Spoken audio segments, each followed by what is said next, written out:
लेकिन अब बढ़ते आगे और रुख करते हैं पश्चिम बंगाल का, जहां पर आज का दिन काफी ज्यादा अहम है, खास तौर पर ममता बनर्जी के लिए, क्योंकि पश्चिम बंगाल की 3 सीटों पर हुए उपचुनावों के लिए आज वोटों की काउंटिंग हो रही है और शुरुआती रुझानों में तीनों सीटों पर टीएमसी इस वक्त आगे चल रही है और भवानीपुर सीट पर सीएम ममता बनर्जी करीब इस वक्त 2800 वोटों से आगे चल रही हैं और भवानीपुर में पोस्टल बैलेट की काउंटिंग खत्म हो चुकी है, जबकि ईवीएम से वोटों की गिनती जारी है।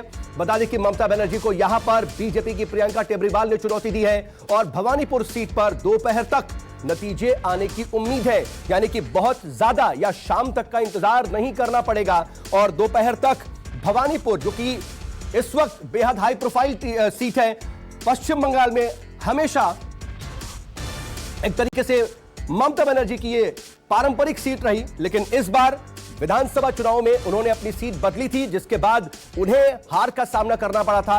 अब उपचुनावों में एक बार फिर से ममता बनर्जी भवानीपुर सीट से चुनाव लड़ रही हैं और यहां पर उनकी किस्मत का आज फैसला होगा। और ये 4 तस्वीरें जरा देख लीजिए कि आखिर जो जंग है उपचुनाव की वो कौन जीतेगा। काउंटिंग इस वक्त चल रही है, भवानीपुर में पोस्टल बैलेट की काउंटिंग खत्म हो चुकी है, ईवीएम की वोटिंग जो है काउंटिंग वो शुरू हो चुकी है, लेकिन क्या सवाल बड़ा यही है कि ममता बनर्जी जीतेंगी, क्योंकि आज अगर वो जीत दर्ज करती हैं तो मुख्यमंत्री बनी रहेंगी। और ममता बनर्जी ने अपने उपचुनाव की जब रैलियां कर रही थी उस वक्त उन्होंने ये बात कही थी कि अगर मैं भवानीपुर सीट नहीं जीतती हूं तो फिर सीएम कोई और होगा। तो यह देखने वाली बात होगी और सिर्फ इस उपचुनाव में बंगाल के लोगों की नजर नहीं टिकी हुई है, बल्कि पूरे देश की नजर इस उपचुनाव के नतीजों पर है। वहीं भारी सुरक्षा बल भी तैनात किए गए हैं और प्रियंका क्या बाजी मार पाएंगी, क्योंकि बीजेपी की प्रियंका टेब्रीवाल ही हैं जो ममता बनर्जी को भवानीपुर सीट पर चुनौती दे रही हैं। हालांकि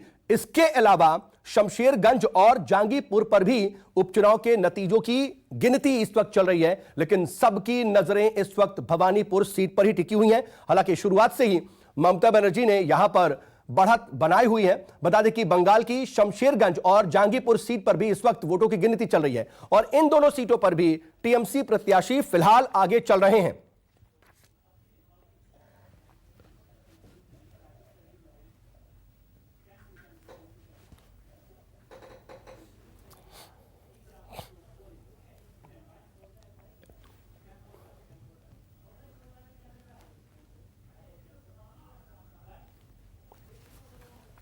तो देखिए आखिर भवानीपुर में कौन जीतेगा, यह अपने आप में सबसे बड़ा सवाल और सबकी नजरें इसी पर टिकी हुई हैं। इस वक्त मेरे साथ इस पूरी खबर पर बातचीत के लिए बीजेपी के प्रवक्ता जय चौधरी जुड़ चुके हैं, तो वहीं टीएमसी के प्रवक्ता मेरे साथ रवि ओझा भी इस वक्त मौजूद हैं और साथ ही मेरे साथ मेरे 2 सहयोगी मनोज पांडे भी इस वक्त बंगाल से जुड़े हुए हैं और इसके अलावा राजीव रंजन भी मेरे साथ मेरे सहयोगी जुड़ रहे हैं।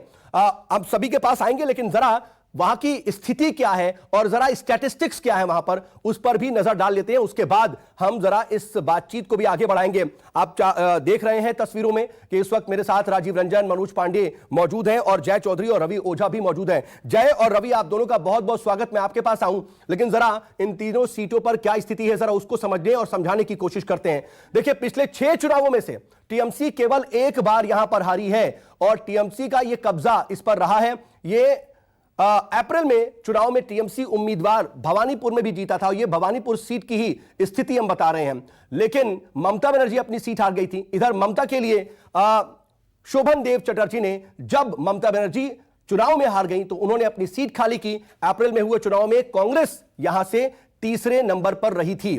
तो यह भवानीपुर सीट का जो अंक गणित है वो हम आपको बता रहे हैं। ममता बनर्जी 2016 के विधानसभा चुनाव में यहां से जीती थी और 2016 में कांग्रेस लेफ्ट की उम्मीदवार को ममता ने हराया था। बता दें कि दीपा दास मुंशी को करीब 25,000 वोटों से ममता बनर्जी ने यहां से हराया था और साल 2019 के लोकसभा चुनाव में बीजेपी को लेकिन यहां से बढ़त मिल गई थी और बीजेपी इसीलिए काफी ज्यादा कॉन्फिडेंट थी। और भवानीपुर विधानसभा सीट पर बीजेपी को उस वक्त जब बढ़त मिली थी तो बीजेपी बहुत ज्यादा कॉन्फिडेंट थी कि भवानीपुर सीट पर वो कोई खेल कर सकती है। हालांकि विधानसभा चुनाव में ऐसा हो नहीं पाया, लेकिन अब एक बार फिर अपनी सीट खाली कर दी बीजेपी के टीएमसी के विधायक ने। उसके बाद अब भवानीपुर से ममता बनर्जी एक बार फिर से जोर आजमाइश यहां से कर रही हैं। मनोज पांडे, सबसे पहले मैं आपके पास आ रहा हूं। इस चर्चा की शुरुआत रवि और जय आपसे करूं, उससे पहले जरा वहां पर स्थिति क्या है वो जान लेते हैं। मनोज, जरा बताइए कि क्या चल रहा है इस वक्त। अभी भी ममता बनर्जी लगातार आगे बताई जा रही हैं।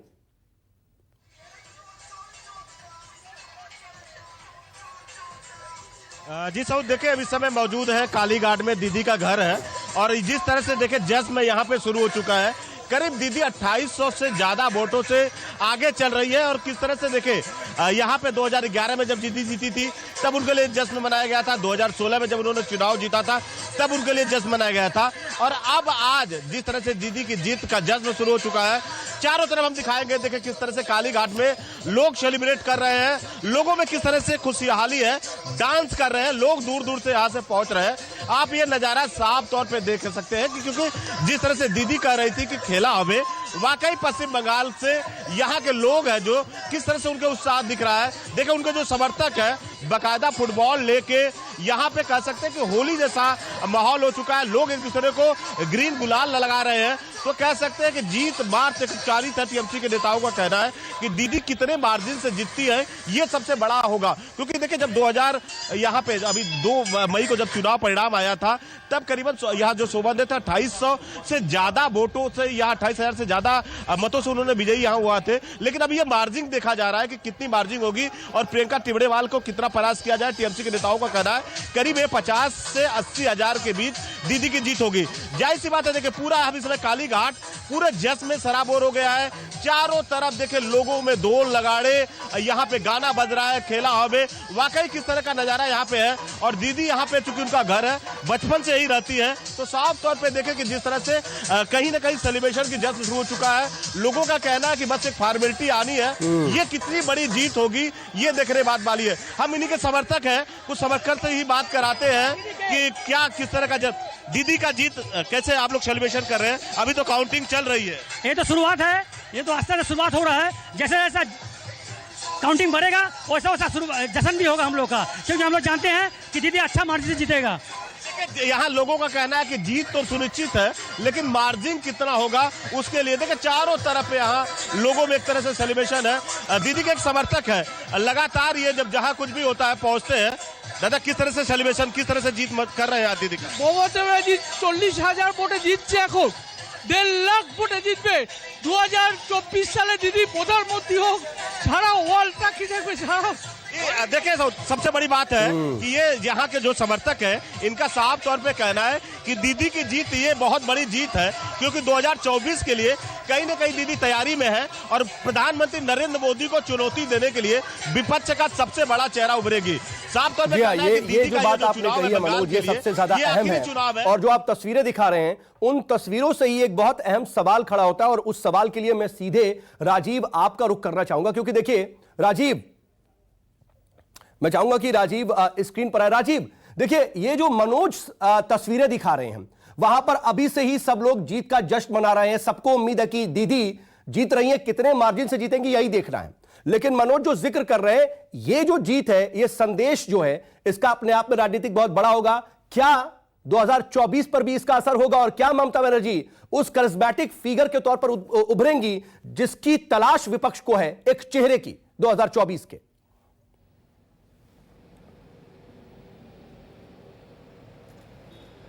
देखिए साउथ, 5 मई को ममता बनर्जी ने पश्चिम बंगाल के सीएम का शपथ ग्रहण किया था और 5 नवंबर के पहले संवैधानिक बाध्यता थी कि वो एमएलए बन जाएं, और आज का जो नतीजा आएगा उससे संवैधानिक बाध्यता खत्म, वो शर्त खत्म हो ही जाएगी और वो पश्चिम बंगाल की मुख्यमंत्री बनी रहेंगी। एक टेंशन उनको था कि चुनाव होगा नहीं होगा, कोरोना की वजह से हो ना हो। जब चुनाव हो गया तो आपको पता ही है उपचुनाव ज़्यादातर सरकार ही जीतती है, और जब मुख्यमंत्री की बात हो, खास करके ये तो उनकी सीट रही है। ये सीट छोड़ करके वो नंदीग्राम गई थी जब शुभेंदु अधिकारी जो उनके खासम खास थे उन्होंने पाला बदल दिया था, और नंदीग्राम जाने के उनके पीछे बहुत सारी रणनीति बताई जाती है। बताया ये भी जाता है कि नंदीग्राम से चुनाव लड़के उन्होंने बीजेपी का पूरा फोकस जो है नंदीग्राम में किया और बाकी सीटें जीत ली। लेकिन नंदीग्राम हारने के बाद उनको झटका भी लगा था। इतनी बड़ी जीत थी कि नंदीग्राम के हार की बात ज़्यादा हुई नहीं। लेकिन बात इससे आगे जाती है।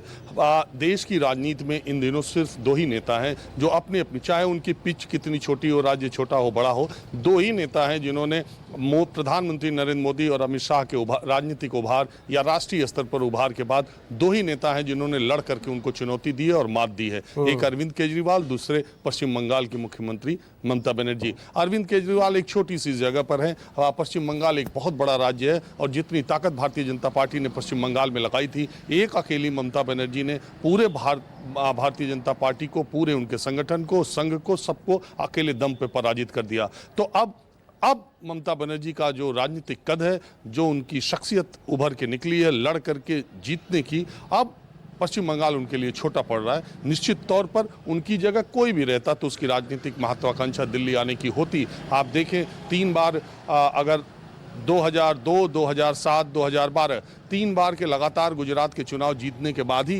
प्रधानमंत्री नरेंद्र मोदी उस तरफ अग्रसर हुए। 3 बार पश्चिम बंगाल की मुख्यमंत्री ममता बनर्जी भी बंगाल को जीत चुकी हैं। बंगाल गुजरात से बड़ा राज्य है। ये बात अलग है कि अब 2024 की बात अगर कही जाए, निश्चित रूप से एक कंटेंडर है ममता बनर्जी। और दूसरी बात ये भी है कि जब आप देखें विपक्ष में कोई बड़ा चेहरा उस तरह से दिखाई नहीं, सबसे बड़ी जो पक्ष में बात जाती है भारतीय जनता पार्टी के नरेंद्र मोदी की, कहा जाता है राष्ट्रीय स्तर पर नरेंद्र मोदी को चुनौती देने वाला चेहरा कहाँ है, कौन सा वो चेहरा है जिसकी डिग्निटी, इंटीग्रिटी, ऑनेस्टी बेदाग हो और उसी तरह की हो, और कौन उस लड़ाकू छवि का है। ममता बनर्जी अपने आप को अगले 2 सालों में मुझे लगता है कि उस स्थान पर ले जाने की कोशिश करेंगी जहाँ पर ये कहा जा सके कि ममता बनर्जी भी एक विकल्प है। और मैं ये मानता हूं कि ये उनका राजनीतिक अधिकार है, क्योंकि वो लगातार 3 बार जीत भी चुकी हैं। और आप देख ही रहे हैं पिछले चुनाव में उन्होंने कैसी जीत हासिल की। उत्तर प्रदेश के चुनाव सामने है, पंजाब में चुनाव सामने है। इन चुनावों में उनकी क्या भूमिका होगी ये भी देखने वाली बात होगी। और 2024 के लिए तो निश्चित तौर पर अपने आप को प्रधानमंत्री के उम्मीदवार के तौर पर या राष्ट्रीय नेता के तौर पर जरूर आगे करने की कोशिश करेंगे। बिल्कुल, एक आपने कहीं ना कहीं एक खाका जो है खींच दिया और वाकई ये स्थिति दिख रही है। लेकिन अब देखना होगा कि क्या वाकई स्थिति ऐसी बन पाती है। हालांकि जो इस वक्त ताजा रुझान आ रहे हैं वो भी जरा अपने दर्शकों को बता दें कि ममता बनर्जी लगातार आगे हैं और 2800 वोटों से आगे चल रही हैं। 882 या तकरीबन 900 से थोड़े कम वोट अभी तक प्रियंका टेब्रीवाल को मिले हैं, ये जानकारी मिल पा रही है। राजीव और मनोज, मैं आऊंगा आपके पास, लेकिन जय चौधरी और रवि ओझा इस वक्त मेरे साथ मौजूद है। जय इस वक्त नहीं है, जय के पास मैं जाना चाह रहा था क्योंकि सबसे पहले तो यही तस्वीरें आ रही हैं कि वहां पर टीएमसी के जो कार्यकर्ता हैं वो जीत का जश्न मना रहे हैं। लेकिन रवि, जरा इन तस्वीरों के बारे में बताइए कि वहां पर तो दीदी के घर के बाहर अभी से ही जश्न, क्या थोड़ा और इंतजार नहीं कर लेना चाहिए? सुप्रभात आप सभी को। देखिए, इंतजार किस बात का करना है जब हमें निर्णय और फैसला जनता का पता है। और मैं जब इसके पहले भी व्यक्तिगत तौर पर टीवी चैनलों पर पार्टी की तरफ से बैठता था, मैं तब भी ये बात जानता था कि जो पार्टी 3 सीट की होने के बाद में 200 का दम उभर गई है, तो दम संपूर्ण रूप से झूठा है।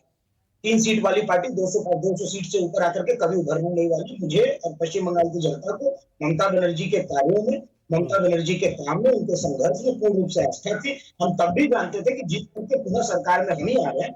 और यह जो उपचुनाव, विश्वास कीजिए, मनोज भाई ने जैसा कहा, यह औपचारिकता मात्र है। यह दुनिया जानती है कि जीत हम पर कौन रहा है। प्रियंका टेब्रीवाल जी भवन से खड़ी हुई है, पिछले विधानसभा चुनाव में इटाली विधानसभा से खड़ी हुई थी, 50,000 से ज्यादा वोटों से वो वहां पर हारी थी। और यहाँ पर एक इतनी बड़ी राजनीतिक शख्सियत जो आज केवल पश्चिम बंगाल नहीं बल्कि पूरे भारत एक जाना माना नाम है। और जब आप कहते हैं एक विकल्प, तो मैं उसको एक विकल्प नहीं कहता। भारतीय जनता पार्टी के समक्ष, उनके विरुद्ध, नरेंद्र मोदी के विरुद्ध नहीं। लेकिन रवि आप कॉन्फिडेंट हैं, ठीक है कि किसी बात का इंतजार नहीं करना, लेकिन इतनी ही कॉन्फिडेंट तो आप नंदीग्राम को भी लेकर के थे ना। उस वक्त तो बिल्कुल यही लग रहा था कि न सिर्फ बंगाल में बल्कि नंदीग्राम में भी खेला होगा, लेकिन वहां तो उल्टे आपके साथ खेला हो गया था और इसी वजह से उपचुनाव में भवानीपुर से उतरना पड़ा ममता को, दीदी को। नहीं, खेला हमारे साथ में होगा, खेला भारतीय जनता पार्टी के साथ में, जिसने एक नेत्री के खिलाफत में इतने सारे नेताओं को, इतने विधायकों को, इतने सांसदों को, इतने मंत्रियों को उतार करके रखा था। जितने संसाधन उनके पास में थे, ऑथराइज अनऑथराइज हर संसाधन को उन्होंने लगाया था। लेकिन उसके बाद में जिस तरीके की शिकस्त उनको झेलनी पड़ी है, खेला उनके साथ में पश्चिम बंगाल की जनता ने किया है, हमारे साथ में कोई खेला नहीं हुआ। नहीं, मैं भवानीपुर को लेकर के पूछना चाह रहा था, क्योंकि भवानीपुर में जिस तरीके की आप अभी से स्थिति देख रहे हैं, नंदीग्राम को लेकर के भी आप कॉन्फिडेंट थे। लेकिन ठीक है, मैं अगले सवाल पर आऊं, क्योंकि मैं चाह रहा हूं कि जय चौधरी भी हमारे साथ जुड़ जाए, तो कम से कम उनसे भी इस पर रिएक्शन लें। और ऐसा होता है कि अक्सर ऐसी स्थितियों में संपर्क टूट जाता है। क्या हमारे साथ जय चौधरी हैं? मुझे शायद बताया जा रहा है कि जय चौधरी भी मेरे साथ जुड़ गए। जय, अगर आप तक आवाज पहुंच रही है तो जरा बताइए, इस वक्त ही अभी से ही टीएमसी के कार्यकर्ता पूरी तरह से कॉन्फिडेंट हैं, वहां पर जश्न का माहौल है। आप तो बस ये देख रहे हैं कि कितने मार्जिन से दीदी जीतेंगी। देखिए, बंगाल का इतिहास रहा है कि बाई इलेक्शन में जिस पार्टी की सरकार होती है वो जीतता है, और यहाँ पे भी उसी का पुनरावृत्ति हो रहा है। लेकिन जो व्यक्ति पहली एग्जाम में फेल हो गया हो और उसे सप्लीमेंट्री देख के पास करना पड़ रहा है, और पास करने के लिए पूरी पुलिस प्रशासन से लेकर फॉल्स वोटर को माठ में मैदान में उतारना पड़ा है, ये शर्मनाक है। आप देखेंगे कि ये जब इलेक्शन चल रही थी, वोटिंग के दिन, प्रियंका टिब्रीवाल ने कितनी सारे फॉल्स वोटर को पकड़ा है, और उनके कार्यकर्ता, उनके नेता उस फॉल्स वोटर को लेकर के भाग रहे हैं कि किसी तरह मीडिया वाले ने उसको पीछे कर ले। तो ये शर्मनाक है। एक तो एक मुख्यमंत्री चुनाव लड़ रही है सप्लीमेंट्री देकर के। जय, क्या आप पूरी चुनाव प्रक्रिया पर और वहां के वोटरों पर सवाल उठा रहे हैं? नहीं, वहां के वोटरों पर सवाल नहीं उठा रहा हूं मैं, नो तो चुनाव प्रक्रिया पे, लेकिन जहां जो चुनाव हुई है उस पर मैं उठा रहा हूं कि ये तो बहुत ही खराब तरीके से हुई है। क्योंकि वहां कैसे फॉल्स पोजीशन में, इस तरह फॉल्स पोजीशन में वहां पे वोटिंग हुई, कैसे वहां पे निर्वाचन कमीशन उसको नहीं पकड़ पाया, इस पर उंगली उठा रहा हूं मैं। और इसके लिए हमने वहां पे कंप्लेन भी दर्ज किया है, और संज्ञान नहीं लिया, ये अलग बात है। लेकिन ये शर्मनाक बात है कि फॉल्स वोटर के जरिए आज नहीं, सीएम लेकिन को जय, लड़ना पड़ रहा देखिए, है। स्थिति तो यहां तक थी कि आप तो लगातार चुनाव तक कैंसिल कराने की मांग कर रहे थे। तमाम आपके बड़े नेता भी इसको लेकर के बहुत आशंकित थे, और आप यहां तक कह रहे थे कि चुनाव कैंसिल करा दिया जाए। लेकिन कम से कम जो एक संवैधानिक एक प्रक्रिया है, चुनाव आयोग है, उस पर तो आप भरोसा रखेंगे ना? देखिए, संवैधानिक प्रक्रिया कैसे है? आज ऐसा होता है कि तृणमूल कांग्रेस यहाँ पे कोई एमएलए नहीं है जिसको सरकार बना सके, उसमें हो सकता है। लेकिन जिनके पास 200 के ऊपर एमएलए है, उसमें से पर्टिकुलर एक व्यक्ति को जिताने के लिए जहाँ के मुख्य सचिव को चिट्ठी लिखना पड़ता है कि ये संवैधानिक दायवस्था है, नहीं जीतेंगी। तो ऐसा क्या संविधान की परिस्थिति पड़ गई? ये सोचने वाली बात है। और इसके लिए हाईकोर्ट ने भी निर्वाचन कमीशन को बोला है कि ऐसा नहीं होना चाहिए। जय, यही सवाल है ना कि अगर भले ही शुरुआती रुझानों में, लेकिन अगर प्रियंका टिब्रीवाल आगे होती तब भी क्या आप ये बात कहते? इस सवाल यही है। मैं आऊंगा और रवि आपसे रिएक्शन ले रहे हैं। हम लोग ये लास्ट तक बोल रहे हैं। और दूसरी बात, आप देख रहे हो कि अभी सेकेंड राउंड की गिनती चल रही है। अभी ठीक है, मैं जय आ रहा हूं। मनोज के पास भी मैं जाऊंगा। मनोज के पास जरा कुछ इनपुट है, लेकिन जल्दी से रवि मैं आपसे इस पर रिएक्शन ले लूं, क्योंकि जय सीधे तौर पर कह रहे कि पहले एग्जाम में फेल, अब सप्लीमेंट्री दिला करके पास कराया जा रहा है।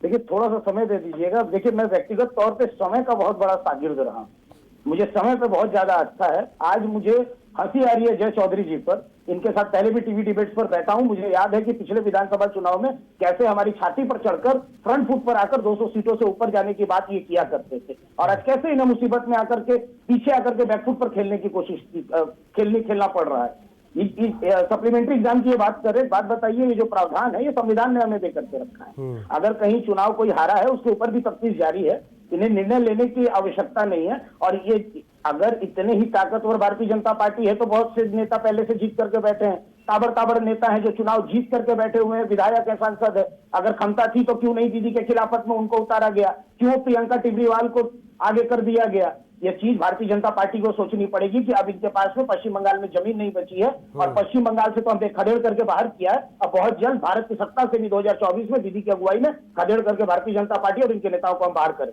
ठीक है। चलिए, मैं आऊंगा जय आपके पास, लेकिन जल्दी से जरा मनोज का रुख कर लेते हैं, क्योंकि वो दीदी के घर के बाहर कालीघाट से ही मौजूद है। और मनोज, जरा वहां का नजारा दिखाइए, क्योंकि वहां पर लगातार जो है, शायद ऐसा लग रहा है कि जो तमाम समर्थक और कार्यकर्ता पहुंच रहे हैं, उनका जोश बढ़ता दिखाई दे रहा है।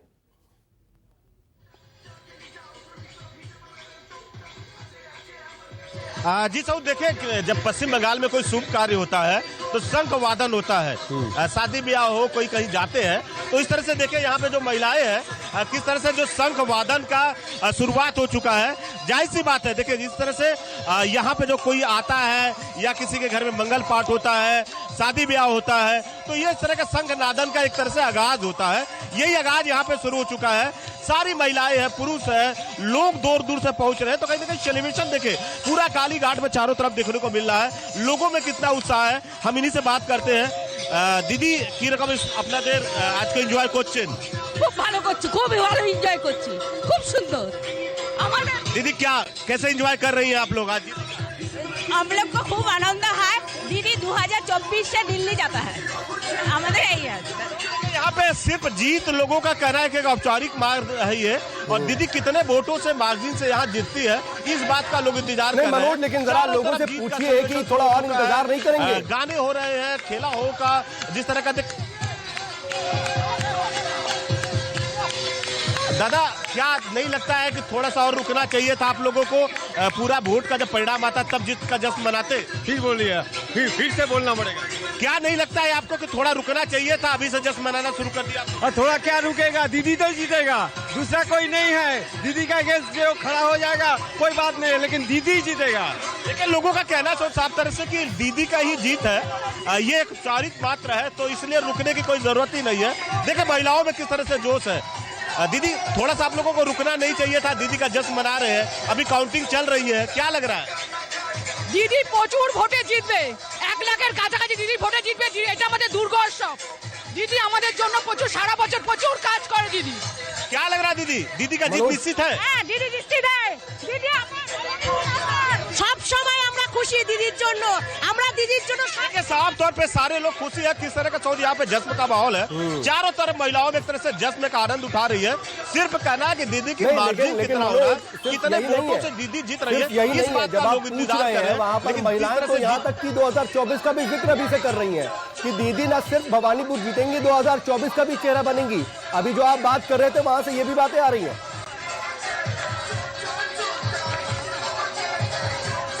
जी बात कर रहे हैं एकदम। क्या लग रहा है दीदी कि दीदी जिस तरह से भवानीपुर का चुनाव हो रहा है, क्या लग दीदी क्या लग रहा है कि दीदी 2000 आज चुनाव है, 2024 का है, क्या लगता है दीदी प्रधानमंत्री का बड़ा चेहरा लोग उभरेंगे यहाँ से? একদম, দিদি তো প্রধানমন্ত্রী হবেই, দিল্লির রাজত্ব দিদি ভোগ করবেন আর দিদি আমাদের দেশটাকে বাঁচাবেন। क्या लग रहा है दीदी प्रधानमंत्री के रूप में आप लोग देखें? হ্যাঁ, দিদিকে প্রধানমন্ত্রী हम देखेगा, দিদিকে প্রধানমন্ত্রী হিসাবে सब समय। साफ तौर पे जो समर्थक है शुरू से ही कह रहे हैं कि जो आज का चुनाव है एकमात्र औपचारिक है। यहाँ पे दीदी अब इसके बाद बंगाल की चुनाव नहीं लड़ेगी तो लोकसभा चुनाव बंगाल से फेस करेगी, कहीं ना कहीं प्रधानमंत्री नरेंद्र मोदी को टक्कर देगी। तो साफ तौर पे देखिए ये नजारा है पूरे काली घाट का, आप दिखाना चाहेंगे। चारों तरफ देखिए यहाँ जो पुलिस प्रशासन की व्यवस्था है, यहाँ पे पुलिस प्रशासन से पूरी बैरिकेड कर दिया गया है, लोग दूर दूर से पहुंच रहे हैं। अब एकमात्र इनको औपचारिक है कि दीदी का घोषणा हो, दीदी कितने वोटों से जीत रही है ये लोग देखना चाहते हैं। क्योंकि देखिए दीदी जिस तरह से नंदीग्राम का जब चुनाव था तो लोगों में एक तरह से उत्साह था, दीदी की पार्टी तो जीती थी लेकिन कहीं ना कहीं दीदी जीत नहीं पाई थी, इस बात का लोगों को मन में कहीं ना कहीं मलाल था। लेकिन आज उस पूरी कोर कसर के साथ में लोग एंजॉय कर रहे हैं, क्योंकि 2011 में दीदी यहीं से जीती थी, 2016 में भी दीदी यहीं से जीती थी, और आज का चुनाव एक ऐतिहासिक चुनाव बनाने के लिए, क्योंकि आप दीदी को लगता है कि दीदी कहीं ना कहीं विपक्ष के रूप में उभरे। यहाँ के चीज का इंतजार भवानीपुर की जनता या फिर जो तमाम टीएमसी समर्थक हैं वो मई में कर रहे थे, उनका इंतजार अब अक्टूबर में पूरा होता दिख रहा है, ऐसा लग रहा है फिलहाल जो रुझान है उसके हिसाब से। हालांकि दोपहर तक स्थिति पूरी साफ होगी, लेकिन अभी वहां पर जश्न का माहौल अभी से ही देखने को मिल रहा है। 2024 की बातें हो रही हैं। जय चौधरी बीजेपी के प्रवक्ता और रवि ओझा टीएमसी के प्रवक्ता मेरे साथ लगातार मौजूद हैं। जय, मैं एक बार फिर आपके पास आ रहा हूं, क्योंकि देखिए रवि साफ तौर पर कह रहे हैं कि कहीं ना कहीं सीधे तौर पर संवैधानिक अधिकार के तहत ही तो सारी चीजें हो रही है ना, फिर ये सप्लीमेंट्री और पहले एग्जाम में फेल, इसकी बात कहां रह जाती है। दूसरी बात मेरी आपसे ये भी है कि जो बात आप कह रहे हैं, कई तरह के सवाल उठा रहे हैं, अभी तो रुझान है ना, अभी नतीजे तो नहीं आए हैं, तो क्या या तो आपने हार मान ली अभी से, या फिर अगर नतीजे बदलते हैं तब भी आप इसी स्टैंड पर कायम रहेंगे? सबसे पहले तो बोल दूं कि देखिए संवैधानिक संकट कब पैदा होती है, जब कोई सरकार बनाने के पोजीशन नहीं होता। यहाँ पे उनके पास 200 के ऊपर एमएलए है, यहाँ पे है किसी व्यक्ति विशेष को, हारा हुआ व्यक्ति विशेष को मुख्यमंत्री बनाना है, इसके लिए ये इलेक्शन हो रही है। और इलेक्शन कमीशन ने भी ये दायित्व ले लिया है कि हारा हुआ व्यक्ति को ही इलेक्शन में जिताना है, पहली बात। दूसरी बात देखिए, ये अभी सेकेंड राउंड की काउंटिंग चल रही है, महज 3000 वोट से दीदी आगे है। तो मैं बोलूंगा ये भी 3000 वोट जो है उनको साम दाम दंड भेद अपनाना पड़ा है। और फॉल्स वोटिंग, एक सीएम को फॉल्स वोटिंग की जरूरत पड़ गई, आप देखोगे कि फॉल्स वोटिंग की जरूरत पड़ गई है। और विशेष तबके के लोग ने सबसे ज्यादा करीबन 86 का। ठीक है जय, जल्दी से मैं रवि से इस पर रिएक्शन ले लूं क्योंकि मुझे ब्रेक पर भी जाना है। रवि जल्दी से इस पर रिएक्ट कीजिए। देखिए, फिर से आशास्पद हो गया मेरे लिए जय चौधरी जी का बयान। इलेक्शन कमीशन पर सवाल उठा दिया इन्होंने कि बाई इलेक्शन में इलेक्शन कमीशन को ममता बनर्जी को जिताना है। अभी इन्होंने ऑन रिकॉर्ड आपके टीवी पे ये बात कही। उसके बाद में एक बार मैं जय चौधरी से कहना चाहूंगा कि अगर हिम्मत है तो जो ये व्यक्ति विशेष करके बातें कर रहे हैं या समुदाय विशेष करके बातें कर रहे हैं, आप उसका उल्लेख अच्छे तरीके से वाकई ये सवाल है। और जय चौधरी, आपने जो बात कही वाकई वो अपने आप में क्वेश्चनेबल है, क्योंकि अगर आप सीधे सीधे ये बात कर रहे हैं तो सीधे चुनाव आयोग पर आप सवाल खड़े करें। बहरहाल मैं आऊंगा, इस वक्त समय मेरे पास इतना ही था। जय चौधरी आपका और रवि ओझा आपका बहुत बहुत शुक्रिया। मनोज, आप लगातार पूरी स्थिति पर नजर बनाए रखिएगा। और राजीव, आपका भी बहुत बहुत शुक्रिया तमाम जानकारी के लिए। एक बहुत छोटे से ब्रेक के लिए रुक रहे हैं, फौरन हाजिर होंगे। बने रहेगा न्यूज़ 24 के साथ। नमस्कार, मैं हूं मानक गुप्ता। अगर आपको हमारा ये वीडियो पसंद आया हो तो इसे लाइक और शेयर जरूर करें। और हां, हमें सब्सक्राइब और फॉलो करना ना भूलें ताकि आप देश और दुनिया की कोई खबर मिस ना करें। तो जुड़े रहिए हमारे साथ और देखते रहिए न्यूज़ 24।